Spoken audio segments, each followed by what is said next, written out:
He sees your life also.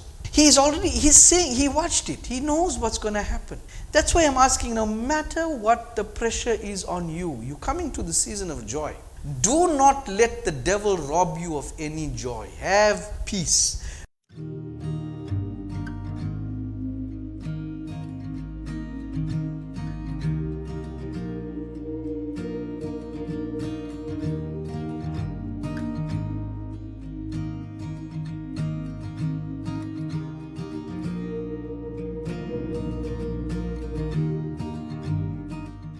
Good morning. Welcome. Thank you for joining us.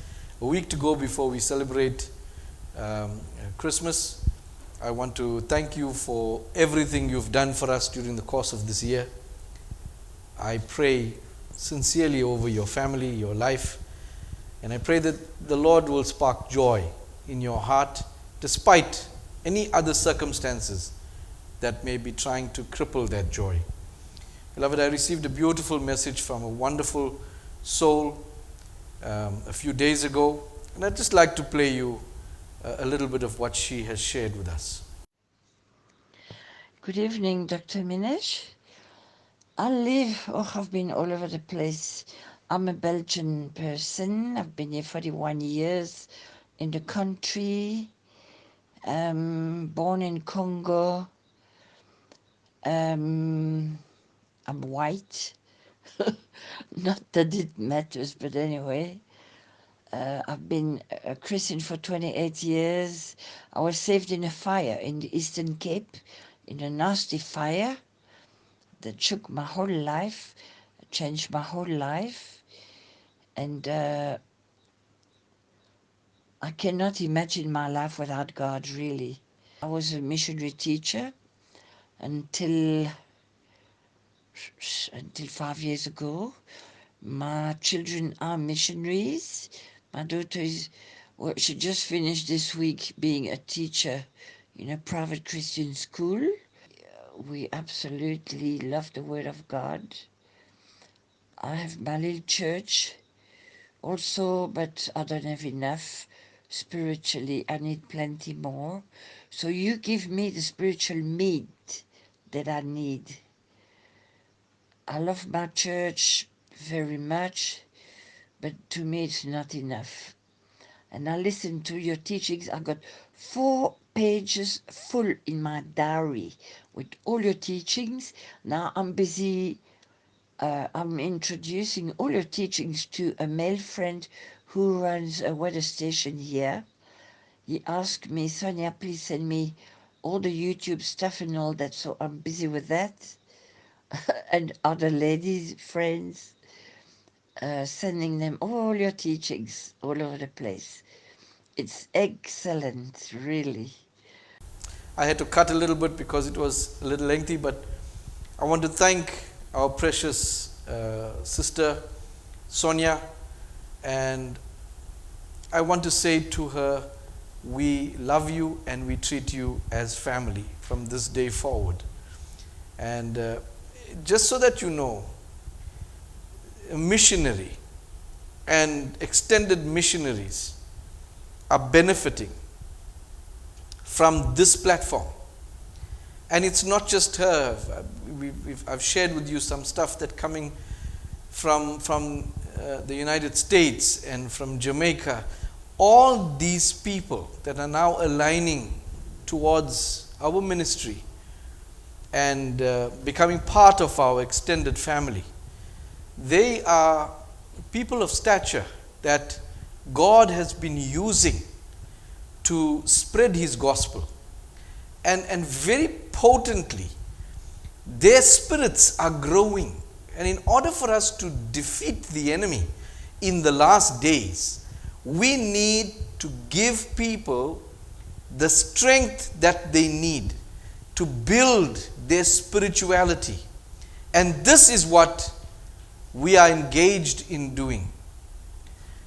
We will never know the impact we have worldwide, but we can see the evidence of the work that we do. And I say we, because you enable me to do this vital work of the Lord. So for the course of the year, those of you that have helped me financially to maintain this platform, to maintain the ministry work, I want to bless you. And I say a special prayer over everyone that does that contribution. And God's ears are not closed. He hears me and He has His hand upon you. Thank you. We're going to delve right into the word of the Lord this morning. Genesis chapter 11 introduces us to the land of Ur. And Haran died before his father Terah in his native land in Ur of the Chaldeans. Now you would have heard that Abraham came from this land of Ur of the Chaldeans. Now the name, I'm going to build this slowly for you. The name Ur in Aramaic is flame or light. That takes me to explain the next part. In Hebrew, the word seraph, you know that's a type of angel, means burning. And it is used 7 times throughout the text of the Hebrew Bible as a noun, usually to denote serpent. So a burning or lighted up serpent. So the land of Ur is synonymous with the serpentine, a burning light, or Lucifer. Let's go on. Isaiah chapter 6 verse 2 introduces us to a deeper understanding of the seraphim. Above him were seraphim, that means more than one seraph, each with 6 wings. With 2 wings they covered their faces, with 2 they covered their feet, and with 2 they were flying. Now just as a side note, a seraph is built to have 6 wings, 2 on either side. The one that covers their face, the reason for a seraph covering his face is because on many occasions he has reason to meet with God, face to face as it were. And they are not allowed to look at God. So they use that wing to cover their faces. The other pair of wings in the bottom is used to cover their feet. And that's a symbol of respect, because feet are synonymous with being dirty. And so that's the reason for a seraph having 3 pairs of wings. Now let's go to the land of Chaldee. Chaldee was a small country that existed between the late 10th or early 9th and mid 6th centuries before Christ, after which the country and its people were absorbed and assimilated into the indigenous population of Babylonia. So the Chaldeans were part of Babylon. From 626 before Christ to 539, a ruling family referred to as the Chaldean dynasty, named after their possible Chaldean origin, ruled the kingdom at its height under the Neo-Babylonian Empire, although the final ruler of this empire, Nabonidus, and his son and regent Belshazzar. So, a few interesting things is that not only did Chaldeans, the serpentine people who worshipped fire, as in worshipping the god serpent, and we know that god serpent as Lucifer, they assimilated themselves into the Babylonian regime. And not only that, they took over Babylon. So they were the Babylonians. Belshazzar was actually the grandson of King Nebuchadnezzar II. You remember we learned a lot about this evil king a while earlier. This is the man that was responsible for making Shadrach, Meshach, and Abednego go into the furnace. That's because they believed the fire is to be worshipped as God. And so he took the 3 boys and he pushed them as a sacrifice to their God. the serpent burning fire. So they used to worship fire. But it came from a long tradition of fire worshipping people. Now, we know this tribe exists because there is a stone that lies in a museum. The Nabonidus Chronicle records the events during the rule of the last king of Babylonia, before the Persian king Cyrus conquered the kingdom, and this stone lies in a museum. So all these things that I'm sharing with you falls directly in line with some of the events recorded on the stone, and we have it today. You know, it gives rise to the scriptures that tell us, if we don't praise God to verify in our spirits the authenticity of the history he left behind and his reality, then he will raise up these kind of stones to testify of the validity of the records that we're going through. Now, in the Bereshit, Rabbah 38, it records this story. Terah was a manufacturer of idols. Now, Terah was Abraham's father. He once went away somewhere and left Abraham to sell them in his place. A man came in and wished to buy one. And Abraham asked that man, how old are you? Man said, 50 years old.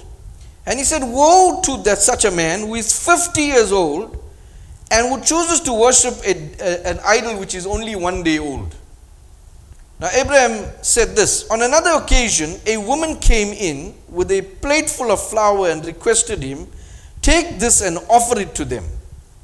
So he took a stick and he broke all the idols, and he put the stick in the hand of the largest idol. When his father returned, what have you done to them? I cannot conceal it from you, Dad. A woman came with a plate full of fine meal and requested me to offer it to them.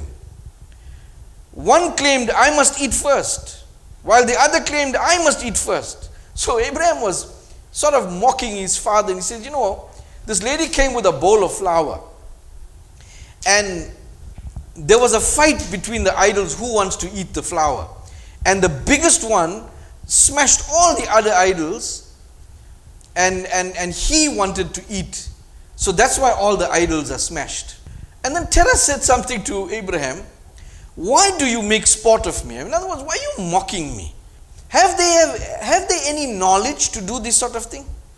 Terah said, should not your ears hear what your mouth has said? Abraham asked his father. He says, you're saying to me, Dad, that this could not have happened because they could not take the stick and bust each other up. And Abraham said, listen to what your mouth is saying. Let your ears listen. So if they can't do that, how are they serving you as a God? The story continues. Abraham said, thereupon Terah seized him and delivered him to Nimrod. So father got angry, he gave him to Nimrod. Let us worship fire, Nimrod said. Let us rather worship water which quenches fire, Abraham said. Let us worship water, Nimrod said. Let us rather worship clouds which bear the water, Abraham said. Let us then worship the clouds, Nimrod said. Let us worship the wind which disperses the clouds, Abraham said. Let us worship the wind, Nimrod said. Let us worship human beings which can stand up to the wind. Abraham said, you are just bandying words, and we will worship nothing but the fire. Behold, I will cast you into it, and let your God, whom you adore, come and save you from it. Nimrod said. So Abraham's father handed over Abraham to the ruler of the land at that time, Nimrod, to be punished for mocking their gods. And Nimrod said, I'm going to put you in the fire. Our God controls that fire. And if your God is real, let him come and save you from that fire. Next line says, now Haran, that means Abraham's brother, was standing there undecided. If Abraham is victorious, I will say that I am of Abraham's belief. While if Nimrod is victorious, I will say that I am on Nimrod's side, he thought. Now there's a double-minded brother of Abraham. He's saying, listen, if Abraham comes out of that fire, I'll say I serve Abraham's God. But obviously if Abraham gets burnt in that fire, then I'm on Nimrod's side. So he was sitting on a fence. When Abraham descended into the fiery furnace and was saved, Nimrod asked him, of whose belief are you? And Haran said, Abraham's. Thereupon he seized him, cast him into the fire. His inwards were scorched, and he died in the presence of his father. Hence it is written, and Haran died in the presence of his father Terah. Do you remember what we read in the beginning, Genesis 11? It didn't give us the whole picture. But now we're getting the whole picture. Genesis 11 tells us, and Haran died before his father Terah in his native land in Ur of the Chaldeans. So, I just want to help you to see this. When you serve God, there must be no doubt in your mind that He is God and that He is going to take care of you when your back is against the wall. And it happens often that the devil places us in circumstances where our mind sometimes becomes doubtful and fear creeps in. And because of this doubtfulness, the devil was able to even burn Haran dead. Even though Haran said, I will believe in Abraham's God if Abraham comes out. You know, some people come for healing to the church. Some people want God to do something for them in order for them to serve Him. God works the other way around. You serve Him with no doubt, and then He will act on your behalf. I'm going to get into some other details as we go forward. But a person who is doubtful is in a very dangerous place. Because if Satan is after them, God's protection over that person is voided. And Abraham was the one who was rescued. Now you see the picture where the Chaldeans were the ones that used to burn people and offer those people to the Chaldean god.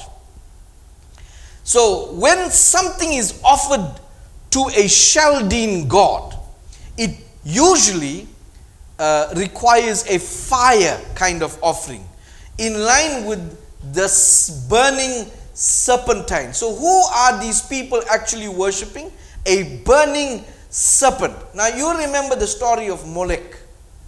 Molech was a god that required young children to be sacrificed by burning them alive. This is the same god that the Babylonians, and now we know it's actually the Chaldeans who were sacrificing to Satan. We're going to read some stuff from the prophecy of Abraham. The fall of man and its sequel. Now, you remember I shared with you, Abraham rose up in spirit to the seventh heaven, and the angel was escorting him around, but God opened his eyes to the events. God showed him the past in a vision, looking down on the earth. He showed him the past. He showed him the time even when Eve and Adam were in the garden, what was going on. So he showed him the past. He also showed Abraham the future while looking down onto the physical realm. But we're going to see what Abraham saw about what was happening in the Garden of Eden. Let us read. And I looked into the picture, and mine eyes ran to the side of that Garden of Eden. And I saw there a man, very great in height and fearful in breadth, incomparable in aspect, embracing a woman who likewise approximated to the aspect and shape of the man. And they were standing under a tree of the Garden of Eden, and the fruit of this tree was like the appearance of a bunch of grapes of the vine. And behind the tree was standing as it were a serpent in form, having hands and feet like a man's, and wings on its shoulders, 6 on the right side, 6 on the left side. So what was that? That was a seraphim. And they were holding the grapes of the tree in their hands, and both were eating it, whom I had seen embracing. So Adam and Eve, these two people in the Garden of Eden, were holding grapes in their hand. That's the forbidden fruit. Many say it was an apple, but here Abraham described like a bunch of grapes. And these two, Adam and Eve, were eating these grapes. And I said, who are these mutually embracing? Or who is this who is between them? Or what is the fruit which they are eating? O mighty eternal one. And he said, this is the human world. This is Adam. And this is their desire upon the earth. This is Eve. But he who is between them representeth ungodliness, their beginning on the way to perdition, even Azazel. So he's saying this seraphim, this burning serpent, his name is Azazel, and he's the one with them in the garden, and he's the one responsible for man's ultimate destruction, their perdition. He's the reason, the ungodliness that he promotes, Satan, is the reason for man engaging in perdition. And I said, O eternal mighty one, why hast thou given to such power to destroy the generation of men in their works upon the earth? And he said to me, they who do evil, and how much I hate it in those who do it, over them I give him power, and to be beloved of them. Hey, this is wonderful. God is saying this Azazel, this Satan, this burning seraph can only have power over the people who do ungodly things, whether they worship or bow down to him or not. But if they are ungodly, to them, he offers them to Lucifer, to Azazel. The people who do not do ungodly things, they don't fall under his control. And he said to me, being angered at the nations on thy account, and on account of the people of thy family, who are to be separated after thee, as thou seest in the picture the burden of destiny that is laid upon them, and I will tell thee what shall be, and how much shall be. Here's the words. In the last days, look now at everything in the picture. So Abraham is being told by God, look at the picture. See these people that are going to come after you, the ones that are going to come from your loins. See what's going to happen to them. Now, this is the first time, before Isaac was even born, before Abraham was even married, he has this vision. And God tells him and shows him with his own eyes, he sees down, of the future, these last days that we are in, of what his generation, people that's going to come from his family line, from his loins, what they're going to do. Remember, Esau comes from his family line, and those family line is going to be split, Jacobites and Esaites, and they're going to come into this world in the last days. And Abraham is looking at what they're going to be doing and the destruction they are going to be causing. We just read that. Let's read it again. Account of the people of thy family who are to be separated after thee. And he says, look at the burden they cast. And the picture I'm going to show you. He says, this is what they're going to be doing. I saw their naked men, the foreheads against each other, and their disgrace. He saw homosexuality before that even became known. He says, in the last days, these are the things they're going to be doing, and I've shared enough with you. And their passion, which they had for each other. It says against, but for each other. And their retribution. I saw their desire. And in a hand, the head of every kind of lawlessness, and a scorn and a waste assigned to perdition. I saw there the likeness of the idol of jealousy, having the likeness of woodwork, such as my father was wont to make, and its statue was of glittering bronze. You remember what Molech looked like? And before it a man, and he worshipped it, and in front of him an altar, and upon it a boy slain in the presence of the idol. Wow. Abraham saw what these Chaldeans, the Babylonians, are going to offer to the little boys, are going to be offered as burning sacrifices. And who's going to do this? From his family line.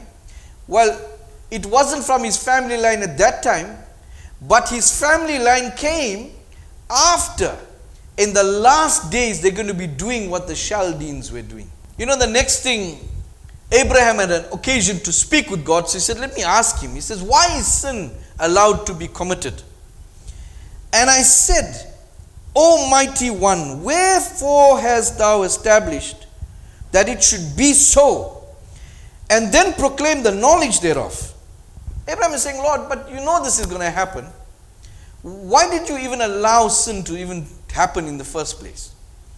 And he said to me, hear, Abraham, understand what I say to thee, and answer me as I question thee.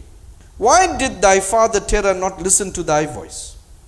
And why did he not cease from the devilish idolatry until he perished, and his whole household with him? And I said, O eternal mighty one, it was entirely because he did not choose to listen to me. But I too did not follow his works. And he said to me, hear, Abraham, as the counsel of thy father is with him, and as thy counsel is in thee, so also is the counsel of my will in me, ready for the coming days. Before thou hast knowledge of these, or canst see with thine eyes what is future in them, how those of thy seed will look in the picture. So let me tell you this, in case there's thoughts going on in your mind.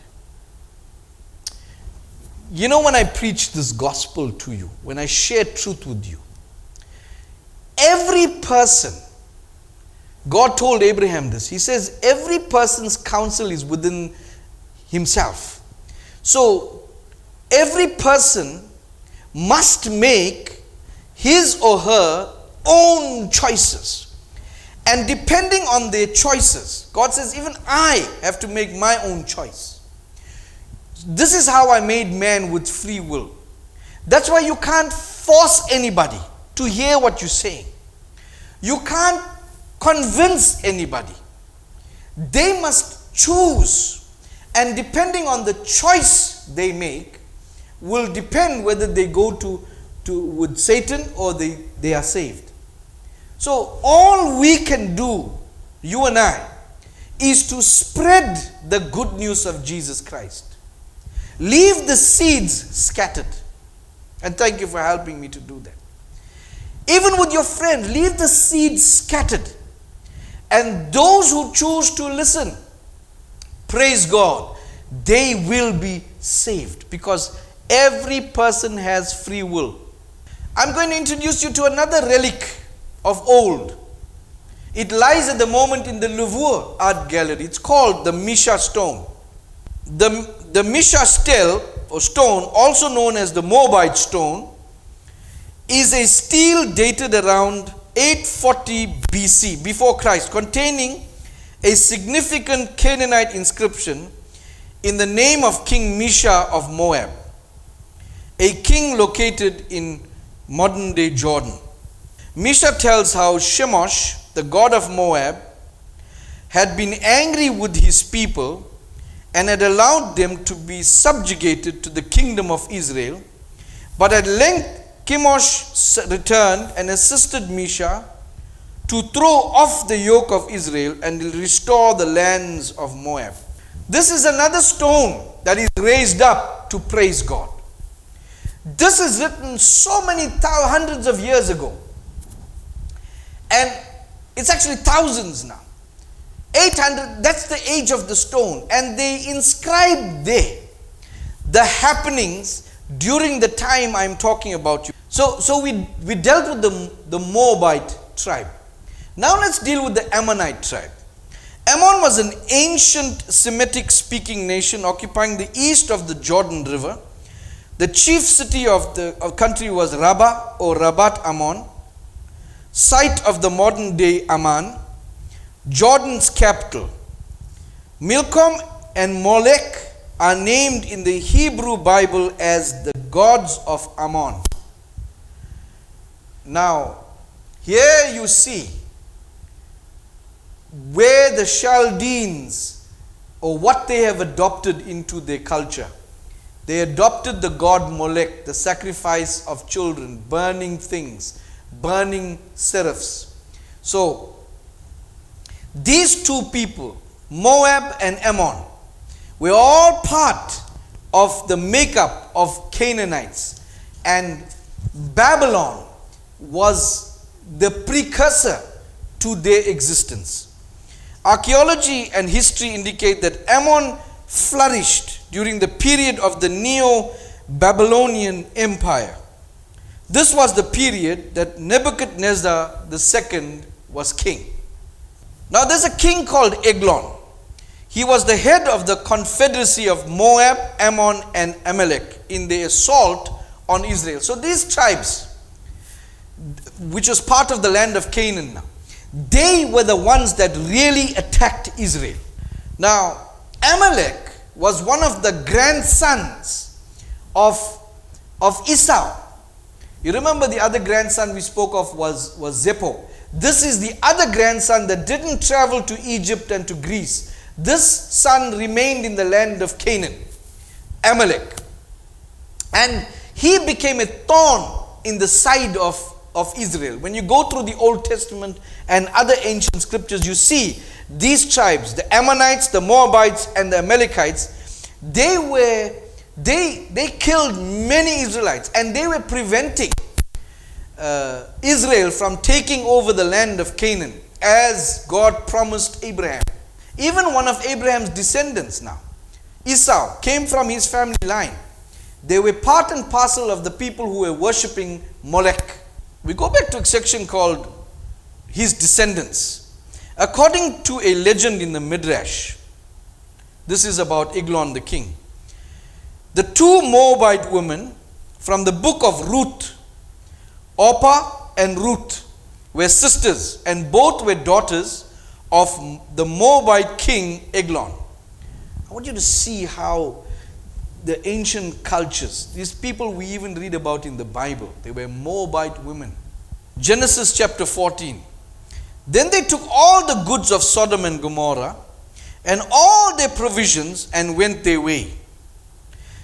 They also took Lot, Abraham's brother's son, who dwelt in Sodom, and his goods, and departed.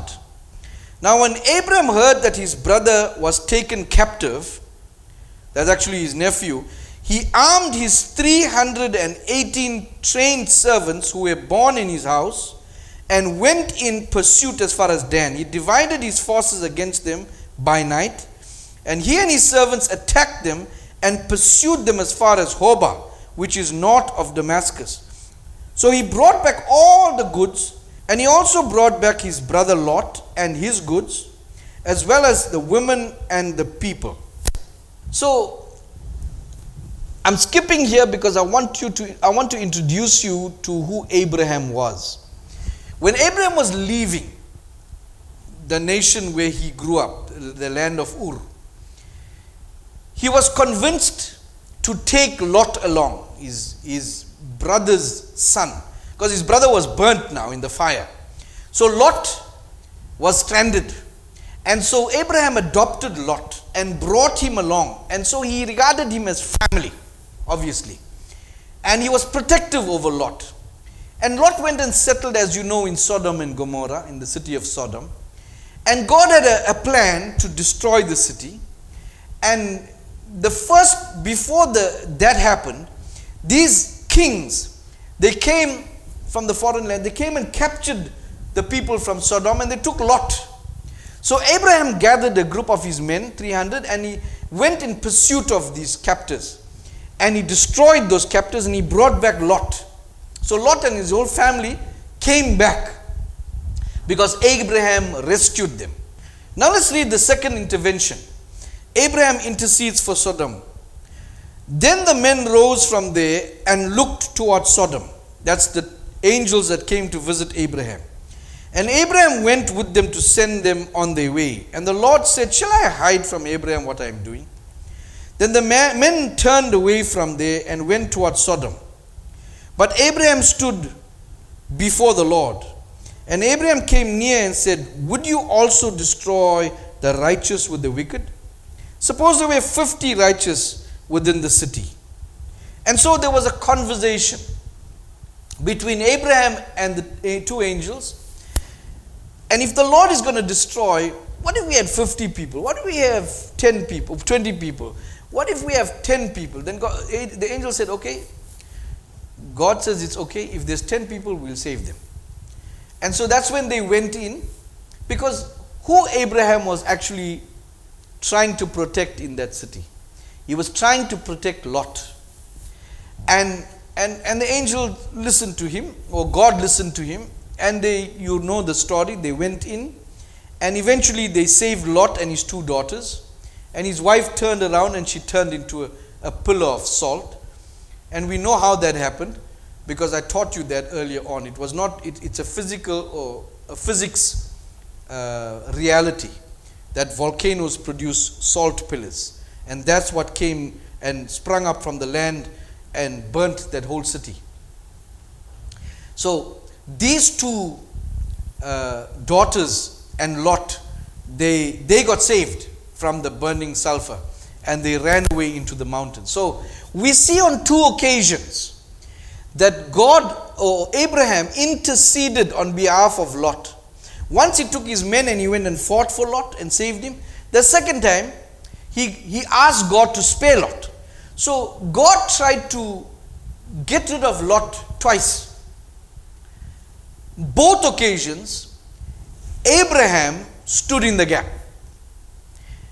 And the reason I'm telling you this is because those two tribes, Moab and Ammon, they were from Lot. Because these two daughters, when they got saved from the fire, they went with Lot and they couldn't find a man to fall pregnant, and they said, "Oh, our father is going to die, we're going to die, we need to have children." So they made the father drunk, they had relations with him, and one of them had a son, they called him Ammon, the other one had another son, called him Moab. So from those two tribes came sons came the Moabites and the Ammonites, the ones we discussed, the ones who started to worship the Chaldean god, the burning serpent, the Molech god, to offer sacrifice to those gods. You remember we read just now, the vision that God showed Abraham was to see a man standing in front of this bronze statue offering a child. We just read that before. You remember I told you that these elites gather, and I showed you a video secretly recorded where they gathered to honor this god Molech in the redwoods of California. They do the same thing that the Chaldeans did. And who are these people? These peoples are descendants from Abraham, the fake Jews, the ones, Esau's children, the Edomites. And so they are the ones that are doing it. And what did Abraham see? Abraham saw in the last days how these people came from the line of Abraham are going to offer children as sacrifices or people as burnt offerings to the god Molech. What is the moral of this issue? Besides pointing to the fact that these stones that we saw in the museums just now, they attest to the reality of things that have happened during the Moabite era, during the Ammonite era, and during Belshazzar and Nebuchadnezzar's era. We see that it's reality. And when Abraham went up, God actually showed him these things. But the moral of everything is this: God tried to make life easy for Abraham. Because if the Ammonites were not an obstacle to Israel when they were coming from Egypt, if the Moabites were not an obstacle, Israel would have had an easy time. They wouldn't have even been captured by the same group of people who came and took them out into exile from Babylon, into Babylon. You know the stories. They came and took them, captured them, put them in those places, and that's where we get the story of Daniel going in the lion's den. Those 3 Hebrew boys, because they were captured. And who captured them? The children of Ammon and Moab, who were from the land of the ancient Chaldeans, who were Babylonians. But it only happened because Abraham chose. Listen, this is his choice. God told him everything you do is a choice. Abraham chose to intercede on behalf of his nephew Lot. If he left Lot alone for God to let God do what God does, then Israel would have had a much better run. These same tribes from Ammon, from Moab, is from where these, and Edomites, the Amalekites, they came into Jerusalem when Jerusalem was rebuilt. And they're the ones during the time of Jesus, Judas and Caiaphas the high priest. They were from this family line. They were fake Jews who took posts in the temple and pretended to be real Jews. They're the ones that orchestrated, and God used the filth inside of them to carry out his plan to kill Jesus. Because if it wasn't for their nature, Jesus may not have been put on the cross. And thank God, their evil nature persisted. But it brings me to help you listen that sometimes things might look bad. When Lot got captured, it must have broken Abraham inside. And he got so upset and so concerned and worried, gathered all his men together and he said, no, we got to go find these people. I'll bring my nephew back. See, it's painful to witness certain things go wrong. Maybe your car got stolen. Maybe your business was lost. We don't know, as long as you are in God, like Abraham was. Leave God to be God. We don't know why certain things happen.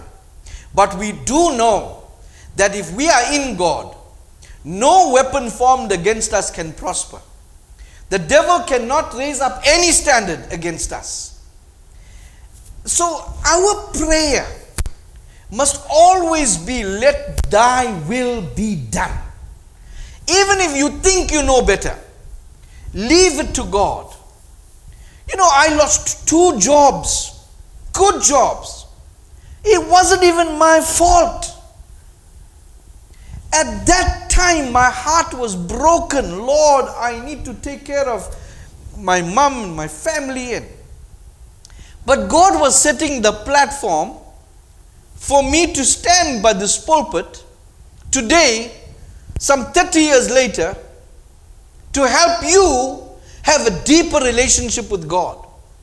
So whatever God is doing in your life, it might look terrible. You don't force an issue. If one girl leaves you, let it go. If God is in this thing with you, nothing that belongs to you will run away. If it's meant for you to have that business, it will work.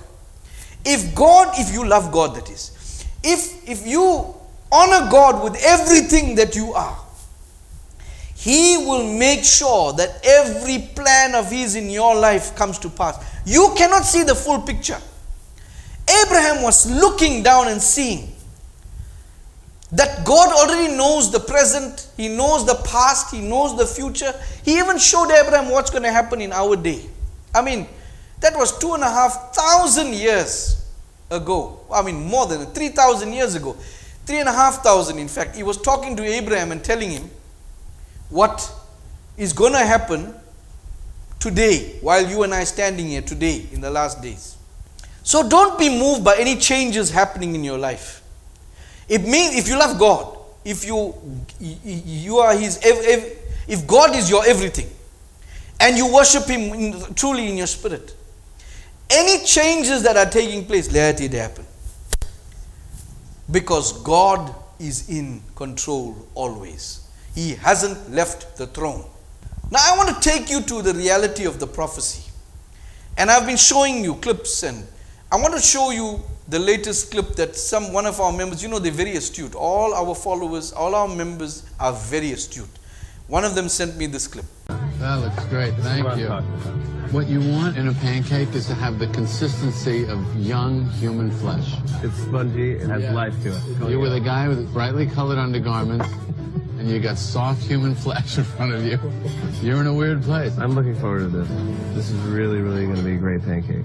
If you'd rather have your cannibalism bragging served up as a song than as a joke, check out Katy Perry's music video for Bon Appetit, which sees Katy being unpackaged, prepared like a meal, and then served to a table of some elite guests. The last scene of the video is of Katy herself throwing off a devilish grin as she prepares to dig into a cherry pie with severed human limbs. If you're still craving more upper-class cannibalism, just turn on your TV and flip channels to FX, and you'll have the 5th season of American Horror Story. What's it all about? Oh, nothing, just Lady Gaga being a vampire who needs to drink the blood of young children in order to stay alive. And that's not the only show that has this exact plot line. Netflix's Santa Clarita Diet is about pretty much the same thing. And speaking of Netflix, that company is just about Illuminati Central. 3 of their shows are all about satanic cults: The Order, Aries, and Chilling Adventures of Sabrina, which also features cannibalism. And Netflix just loves the one-eye symbol.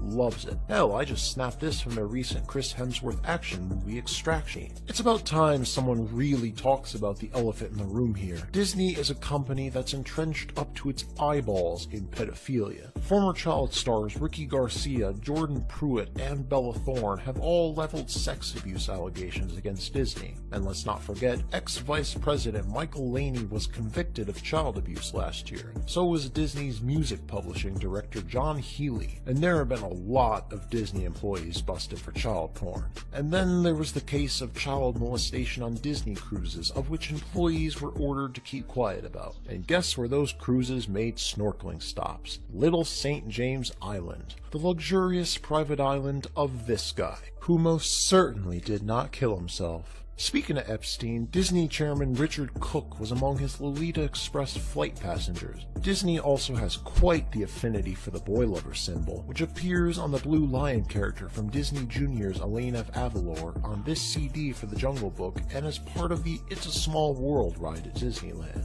Now, just how long has Disney had pedophilia lurking within its walls? Well, that started with Walt himself. In a 1975 book called Hollywood Babylon 2, filmmaker Kenneth Anger wrote a section about Disney's infatuation with a child actor named Bobby Driscoll. Studio personnel have been quoted to the effect that Bobby's charm had worked wonders on grumpy old Disney. Some animators stated that the boss seemed to have fallen in love with the boy. There may be truth in this. Well, that would certainly explain Driscoll becoming a junkie in his teens and eventually dying an early death. After all, child actors that suffered sexual abuse tend to leer into the path of drug addiction, as with Corey Haim among others. Another interesting piece of trivia about Walt Disney is that he was a Freemason. In 1920, Disney joined De Mole International, a fraternal organization that is considered part of the family of Masons. 11 years later, Walt received the De Mole Legion of Honor Award, corresponding to the 33rd degree of Freemasonry. Indeed, at the original Disneyland park, Walt set up an exclusive members-only club called Club 33. This is the interior. no further explanation needed. So now that you know that the founder of Disney belonged to an esoteric secret society, it should therefore come as no surprise that the company's products are laced with the usual symbols. The movie National Treasure is all about secret societies and the all-seeing eye. This pic from the DuckTales movie Treasure of the Lost Lamp shows the little ducklings eagerly digging up the eye in the pyramid. There's also Disney Channel's Alex Hirsch, who has a clear fondness of the one-eye pyramid and Satanism. Happy Father's Day to the ultimate father, the father of darkness, Satan. Why is somebody who works in children's TV tweeting that? So now you see that Disney is thoroughly invested in the occult. After all, most of their movies have to do with magic, witchcraft, and sorcery. Child sacrifice, human sacrifice, all these things that the Chaldeans were doing to honor the burning fiery serpent. That is going on today. There's a lady that was giving a long speech. Her name is Whitney Webb. I'll play you some parts of the video, but it's quite lengthy. But I want to give you a synopsis. I'm going to paint a nice picture of the web that is woven in the world and how everything knits together. Just follow with me. First up today we have special guest, Whitney Webb. She is a writer, researcher, investigative journalist, and an expert on the Jeffrey Epstein case. Her new book about Epstein case is called One Nation Under Blackmail. There's the first one. There's volume 2, One Nation Under Blackmail. That's where she focuses on Jeffrey Epstein. She also writes for a number of different publications, but you can catch her at her own site, unlimitedhangout.com. Please welcome Whitney Webb. Hi, Whitney. Hey, great to be here. Thanks for having me back on. So I'm reading unfortunately, I didn't get an advanced copy of the book, so I'm going to be just like anybody else in the audience tonight. Like, hey, I'm going to ask questions. And, but the description of the book is something I want to read it for people. It says, One Nation Under Blackmail is a damning indictment of the consequences resulting from the nearly century-old relationship between both U.S. and Israeli intelligence and the organized crime network known as the National Crime Syndicate. Can you is that real? There's a thing called the National Crime Syndicate? This seems like a cartoon. Yeah, well, no, it is real. So it was a decentralized network of different organized crime groups operating in the United States in the early 20th century. So historically, organized crime in the U.S., most people are probably familiar with it because of Hollywood and whatnot, tend to sort of be an ethnic enclave. So you'd have Irish organized crime, the Jewish mob, the Italian mafia, and so on. So the National Crime Syndicate sort of broke down those silos and brought these different groups together, and that made them a lot more successful. But that was their name, the National Crime Syndicate? Yes, yes. And they didn't have any qualms about. So this is in documents that they were referred to as this? Yeah. It's definitely not something I made up. That's for sure. So this was basically an outgrowth of something called Murder Inc. and some other things. That the main people behind it were Mayor Lansky, I guess representing the Jewish mob there, and then Lucky Luciano of the Italian mafia. And so they basically came together, and in World War II, they formally teamed up with the Office of Naval Intelligence and the Office of Strategic Services, or the OSS, which is the precursor to the CIA. And this was justified as necessary because it was the war, right? So a wartime necessity justification. But then the war ends, and then, the intelligence apparatus of the U.S. and these mob guys realize they have a lot in common and they work really well together. And so that's why in the 60s, in the 50s, you see a lot of the people involved in assassination stuff for the CIA after it was made. You see a lot of mob guys around, for example. And there's a lot of other examples of them, interacting on and off, over the years that maybe more people are familiar with. But, a lot of this involved like the realm of shadow banking finance. It expanded into the world of corporate power as well, and ended up just really becoming out of control. And also, you have, like you mentioned earlier, Israeli intelligence sort of get involved in this developing power nexus as well, because the Jewish mob side of the National Crime Syndicate was heavily involved in the arming of the Haganah, and the precursor to the IDF and all of this. So basically, by the time the State of Israel is created, these alliances are, part of its national security state from the off. Now I'm going to introduce you to a term called the National Crime Syndicate. It was the name given by the press to the multi-ethnic, loosely connected American confederation of several criminal organizations. It mostly consisted of and was led by the closely interconnected Italian-American mafia and the Jewish mob, and to a lesser extent it also involved other criminal organizations such as the Irish mob and the African-American organized crime groups. Hundreds of murders were committed by what they called Murder Inc. on behalf of the National Crime Syndicate during the 1930s and 1940s. So this was an organization formed between the heads of all the organized crime bosses, and one of them was the Jewish mob. The Italian mafia was part of it. And remember, the Italians are the grandsons of Zeppo, the great-grandchildren of Zeppo, who is a grandson of Esau. Same family tribe. There's another term I want to introduce you to. It's called Operation Underworld. It was the United States government's code name for the cooperation of Italian and Jewish organized crime figures from 1942 to 1945. So what the American government did, they said, listen, we're going to bring the National Crime Syndicate, all these mob bosses, under our control, and we're going to have a government organization, and it's going to be called Operation Underworld. The OSS, the Office of Strategic Services, was the intelligence agency of the United States during World War II.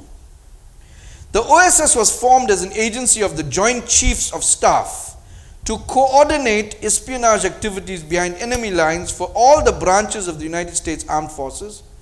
Other OSS functions, including the US use of propaganda, that means false reporting of news, misleading news, subversion, that means distorting the truth or oppressing the truth, and post-war planning. We know how much the truth was oppressed in recent years. The OSS, the Office of Strategic Services, was dissolved a month after the end of the war.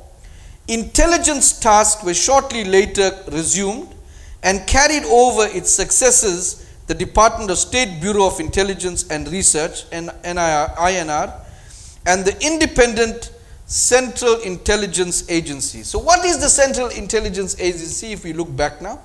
It is the government's OSS, the Office of Strategic Services, combined with the organized crime mob bosses, and this is a criminal entity that carried out murders. They joined in with the American government and they were called the CIA. Now there are rumors, more than just rumors, that there's documented evidence that's being covered up that JFK, John F. Kennedy, the president, was assassinated, coordinated by the same crime unit involving the Jewish mob, which are now part of the CIA. There's an article tells us JFK assassination investigator has jarring new claim about Oswald's CIA involvement.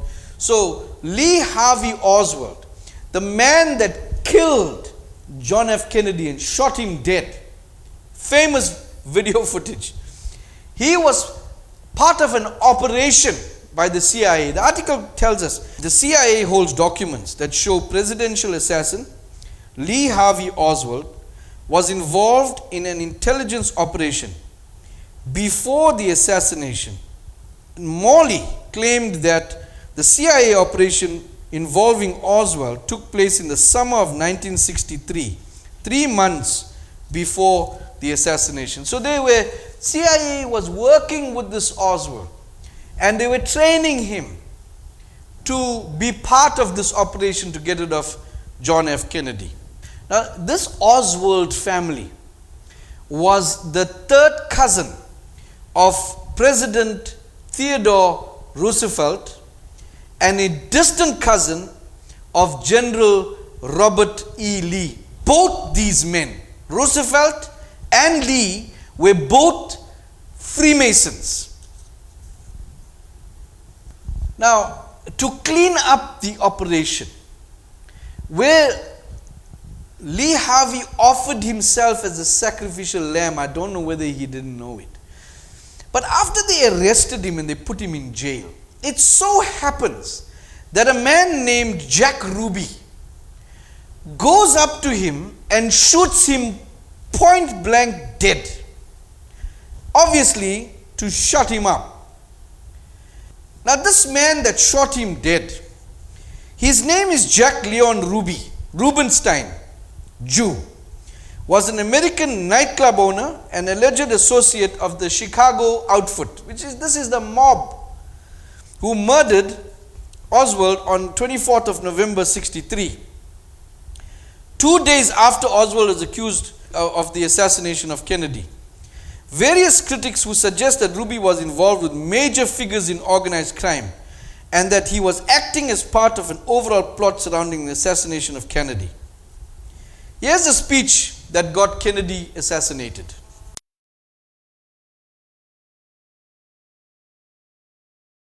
The very word secrecy is repugnant in a free and open society. And we are, as a people, inherently and historically opposed to secret societies, to secret oaths, and to secret proceedings. We decided long ago that the dangers of excessive and unwarranted concealment of pertinent facts far outweighed the dangers which are cited to justify it.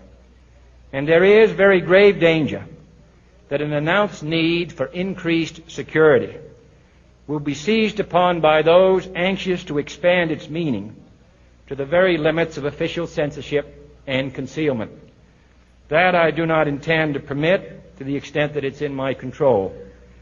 And no official of my administration, whether his rank is high or low, civilian or military, should interpret my words here tonight as an excuse to censor the news, to stifle dissent, to cover up our mistakes, or to withhold from the press and the public the facts they deserve to know. For we are opposed around the world by a monolithic and ruthless conspiracy that relies primarily on covert means for expanding its sphere of influence, on infiltration instead of invasion, on subversion instead of elections, on intimidation instead of free choice, on guerrillas by night instead of armies by day. It is a system which has conscripted vast human and material resources into the building of a tightly knit, highly efficient machine that combines military, diplomatic, intelligence, economic, scientific, and political operations. Its preparations are concealed, not published. Its mistakes are buried, not headlined. Its dissenters are silenced, not praised. No expenditure is questioned, no rumor is printed, no secret is revealed.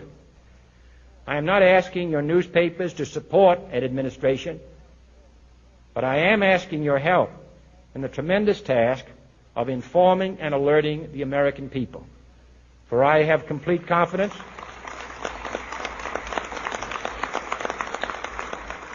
in the response and dedication of our citizens whenever they are fully informed. I not only could not stifle controversy among your readers, I welcome it. This administration intends to be candid about its errors. For as a wise man once said, an error doesn't become a mistake until you refuse to correct it. The report is that the president is dead. The word we have is that he is dead, that he was shot by an assassin at the intersection of Elm and Houston Streets just as he was going into the underpass. The word we have is from a doctor on the staff of Parkland Hospital who says that it is true. He was in tears when he told me just a moment ago. So he said he's not going to tolerate any secret societies and any subversion and all these things. And that is what got the man killed. He was no longer going to fall in line with their plan, no longer part of the cabal. He was not doing what they expect him to do, and they tried to blackmail him. They brought a prostitute from Britain who was accused of bringing down ministers there. And the rumors are they brought her here to trap him, and they couldn't trap him. So the next resort was to kill him. They brought a Chinese woman. The article tells John F. Kennedy was investigated by the FBI over an alleged affair with a Chinese prostitute linked to Britain's best known call girl, Christine Keeler, a liaison which the Bureau believed could have exposed the president to a suspected communist spy ring. This lady, Whitney Webb, tells us more details. I just want you to have a look, cut in pieces, and watch this entire piece. So it seems like they would try to get this blackmail stuff on powerful people, and then they could get them to do their biddings. But did it work with Kennedy? It seems like it didn't work.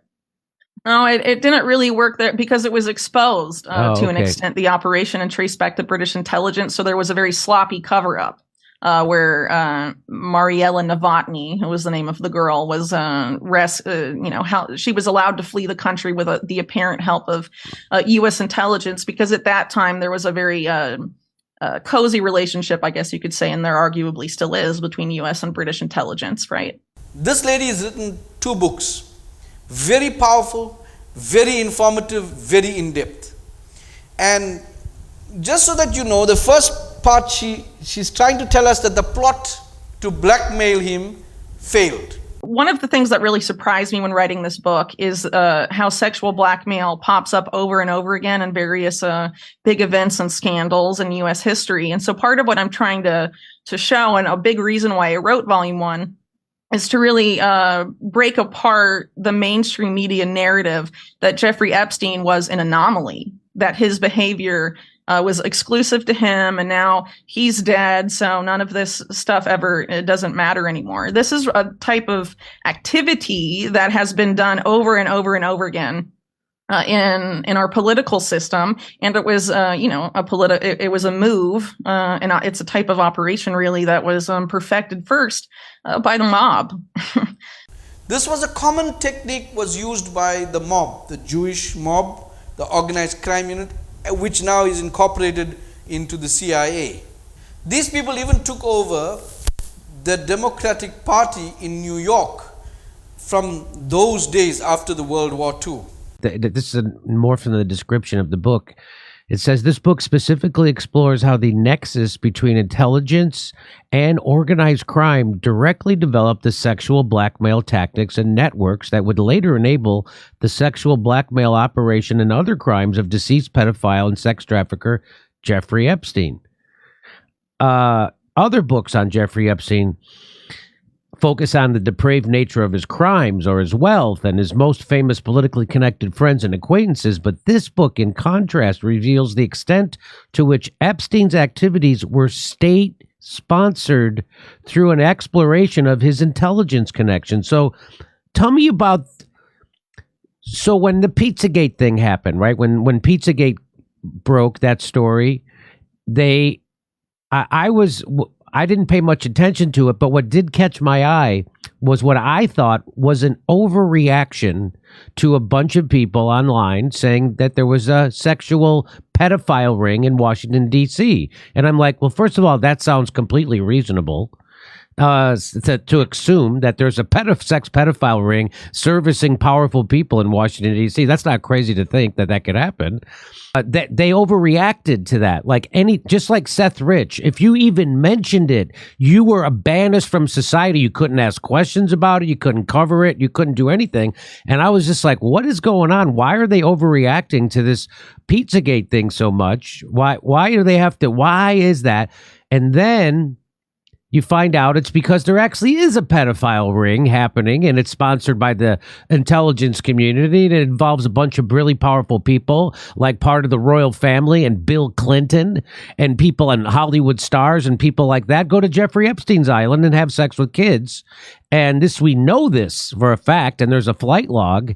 And so I guess that was, just like with people were speculating that it started from a, and they immediately have to overreact to that and say you're a racist if you think that, right? So that was, that's again, your flag, my detector went off. You guys are overreacting too hard to that.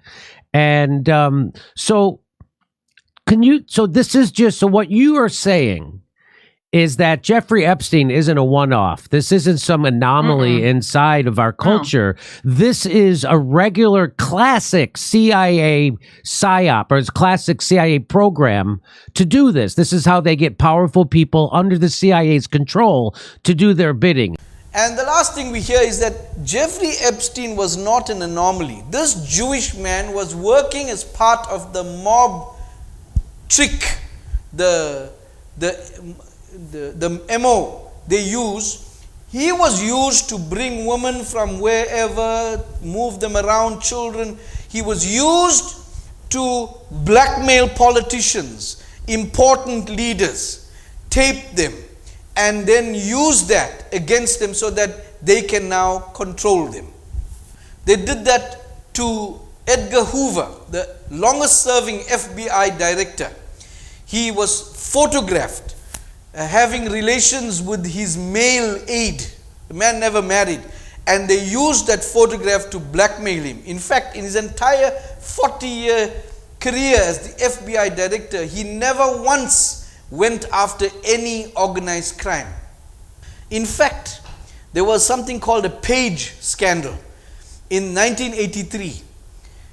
Page boys, people that serve in the House of Congress, they assist all the senators and the congressmen to carry out their duties. This Page boy was abused. There's stories that went out and it made the news, and one of the senators was, or two of them were reprimanded by the House for what they have done against these minors. They were having relations with 17-year-old minors. The man, one of the men that did it, just got reprimanded and he went back into the Congress. In 1988, authorities looked into baseless allegations that prominent citizens of Nebraska as well as high-level US politicians were involved in child prostitution ring. Alleged abuse victims were interviewed who claimed that children in foster care were flown to the East Coast of the United States to be sexually abused at bad parties. The claims primarily centered on Lawrence E. King Jr., who ran the now defunct Franklin Community Federal Credit Union in Omaha, Nebraska, and alleged that the ring was a cult of devil worshippers involved in mutilation, sacrifice, and cannibalism of numerous children. Now, they took the story and they threw it under the carpet, and one of the CIA appointed members of the Justice Department refused to prosecute or even look into it. They said it's a lie.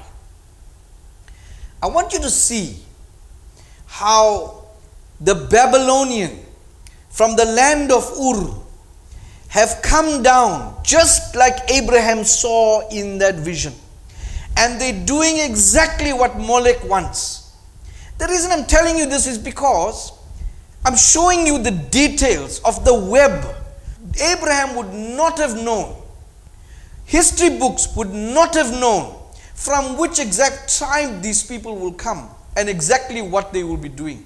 There's a story that's written, the MI5, this is similar now to what's happening in America. The British people are just as bad. MI5 spies can kill without fear. That's a rule that just got passed of prosecution if they can prove public interest. And the High Court rules, they can go about willy-nilly killing anybody and if they give a good excuse for it. Now we come back to Jeffrey Epstein, the poor guy, calling him poor guy. He actually got murdered in jail because they needed to keep him quiet. The article tells us that was dating a glamorous blonde Norwegian heiress at the time he was with Ghislaine Maxwell. That's his girlfriend, according to the socialite's former assistant. At the time, Selina Middelfart, 48, who had also dated Donald Trump, was heir to her family's cosmetics fortune, and flight logs show that she took at least 13 trips to Epstein's private jet. Now, what is this telling us? I'm not going to go into too much detail. I'm just showing you the picture. This Jeffrey Epstein man was a neighbor of Donald Trump, and he arranged for models to be part of this ring of blackmail. And he introduced Donald Trump's first girlfriend, Middelfart, after he was divorced or divorcing from his first wife. And he introduced Melania, she was a model, to this man. So these guys were thick as thieves. And so I want you to see the picture where the presidency is concerned. These things are not, they don't just happen in a vacuum. These things are orchestrated. And there's people behind the scenes that are involved in everything that's happening. And the more you know, the more your eyes are opened, the stronger your connection becomes with God when you see the vileness on the earth. So it wasn't just Bill Clinton now. It was the president after that. And God knows how many others. So Jeffrey was very much part of the Jewish mob / all the other mobs, organized crime / CIA operations. To set up presidents, to dethrone presidents. To set up operations where, so that's why when they put certain people and you look at them and they talk absolute nonsense on your politicians when you're watching them, and you wonder how can they make such statements? It's because they are either blackmailed or they're part of the clan. Now, you know where Jeffrey learned this from? From a Saudi businessman. At the time, he was one of the richest men in the world, Adnan Khashoggi. Now, he was involved in weapon smuggling. He had a huge boat. That boat he eventually sold to Donald Trump. Donald Trump changed the name of the boat. So, this boat was used by Jeffrey Epstein to bring girls, to bring politicians. So, Adnan had control. That's how he became so rich. Now, one of Adnan's nephews was Dodi Fayed. You know who that is? That was Lady Diana Spencer's or Lady Diana's boyfriends. The man who was killed in the car with her when she was killed. Look at the web of interconnectedness between the royal family, between the American presidency, between this rich Saudi businessman on a boat. I want you to see the web and how it is woven. And all these people, they do one thing: pray to the god of Molech. And they all descendants from Abraham. Abraham's illegitimate son from Hagar gave birth to all the Muslim people. Abraham's family line was Esau. And all this filth, and God said, look at the picture, Abraham. I'm showing you when he was there. I'm showing you, look at what you can see there. And see how it's going to materialize. So beloved, God, like how today is real, God knew it 3,000 years ago. He showed Abraham. He sees your life also. He's saying, he watched it. He knows what's going to happen. That's why I'm asking, no matter what the pressure is on you, you're coming to the season of joy. Do not let the devil rob you of any joy. Have peace. Don't try and pray to move God's hand. Listen, Christmas morning's message is going to blow your mind. Make sure you listen. But I've given you all of these things so that you wake up to the reality that what you see in the world is not what is behind the scenes. What they push as government law, there's reasons behind it. Nothing is as you see it. That's why you cannot trust the people that make decisions. You got to trust in Dad. He has you in his hand. I want to pray with you. Let's pray together. Just stretch forth your hands. I know some of you might be going through things and you're fretting about it. And I want God to be still your heart. As you heard my sermon this morning and listened to all the others, know that God has you in His hand. Let us pray. Father, in Jesus' name, I know, Lord, some children are hurting. Some have worries. Some are struggling with issues. But Lord, whatever the case is, I know you have them. All you require from them is to love you. And so, Lord, I put in their hearts the desire, the hunger to love you, to worship, to honor you. In whichever way they can, to be thankful, even when things are not going well. Bless them. Give them victory over every circumstance. During this period, keep them safe. Cover them with your blood, Lord. Make provision. In Jesus' name, amen. Thank you, wonderful people. Have a beautiful day. Have a beautiful week. I'll see you again on Christmas morning. God bless you.